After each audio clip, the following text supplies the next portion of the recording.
हम अपने बच्चों की शादियां करने से पहले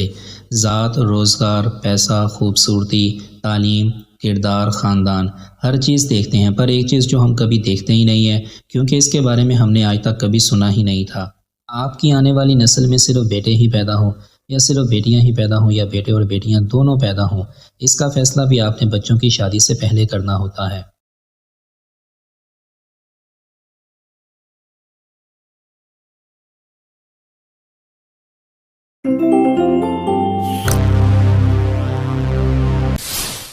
बिलफ़र्ज़ आप अपनी लड़की की शादी करना चाह रहे हैं। लड़की के नैन नक्श शक्ल-ओ-सूरत अपनी वालिदा पर गए हैं और उसके लिए जो मुनासिब लड़का पसंद किया गया है, वो भी नैन नक्श शक्ल-ओ-सूरत के लिहाज़ से अपनी वालिदा पर गया है। तो यहाँ पर 90% प्रोबेबिलिटी होगी आगे नस्ल में बेटियाँ ही पैदा होंगी, 2, 3, 4 या इससे ज़्यादा। अगर लड़की के नैन नक्श शक्ल-ओ-सूरत के लिहाज से अपने वालिद और वालिदा दोनों पर गए हैं और उसके लिए जो मुनासिब लड़का पसंद किया गया है, वो भी नैन नक्श शक्ल-ओ-सूरत के लिहाज से अपने वालिद पर गया हो या वालिदा पर गया हो या वो भी दोनों पर गया हो, तो यहाँ पर 50% प्रोबेबिलिटी होगी आगे नस्ल में बेटियाँ और बेटे दोनों ही पैदा होंगे।